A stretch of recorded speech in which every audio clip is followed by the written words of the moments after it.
पण तुमचं हे सगळं ऐकल्यानंतर, पदार्थ नाव ऐकल्यानंतर एखाद्याला वाटेल अरे फार मोठं खर्चिक काम आहे. याच्यामध्ये कसं होतं की माझा वैयक्तिक किचनचा खर्च, कारण बघा आमच्या घरात सकाळी नाश्ता होत नाही, दुपारचं जेवण असतं, संध्याकाळी काय होत नाही.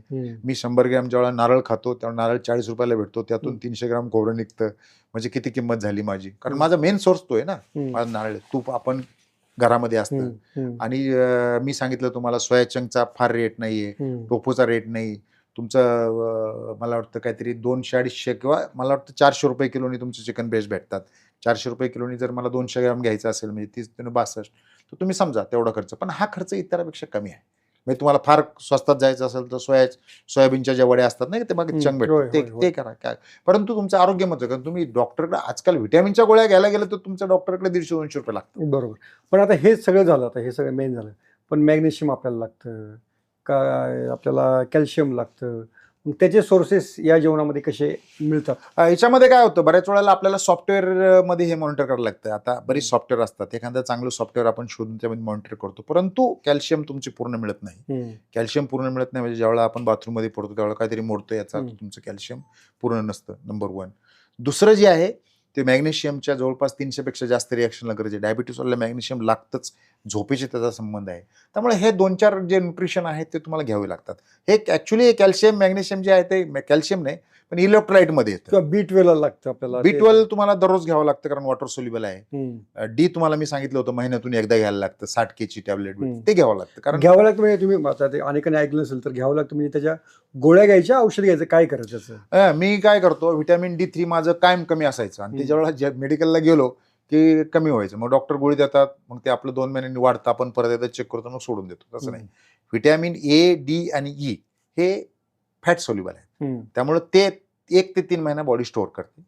त्यामुळं तुमचं व्हिटॅमिन D महिन्यातून एकदा घेतलं चालतं, कधीच कमी होत नाही.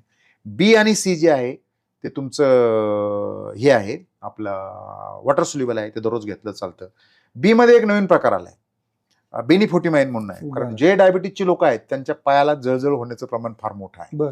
मला एक डॉक्टर होते मध्ये, स्वतः त्यांनी सांगितले की मी किती प्रयत्न केले ते माझे जळजळ थांबत नाही. मग मी त्यांना सांगितलं की तुम्ही बेनिफोर्टिमाइन घ्या. तिसऱ्या दिवशी मला त्यांचा मेसेज आला की माझं टिंगलिंग आणि जळजळ थांबली. कोणतं पुन्हा? बेनिफोर्टिमाइन म्हणून एक व्हिटॅमिन आहे. बेनिफोर्टिमाइन आहे, तो फॅट सोल्युबल व्हिटॅमिन B1 आहे. It is made in laboratory. आजकाल डॉक्टर देतात, ते जर तुम्ही घेतलं, त्याची गोळी घेतली तर तुमच्या पायात जळजळ होते. आता जळजळवरून लक्षात आलं, डायबिटीसवाल्यांच्या डोळ्याचा इश्यू आहे, डायबिटीक फूट आहे, डायबिटीसवाल्यांचा पुढे जाऊन लोकांना ब्लड प्रेशर झालेत, कोलेस्ट्रॉल झालेत.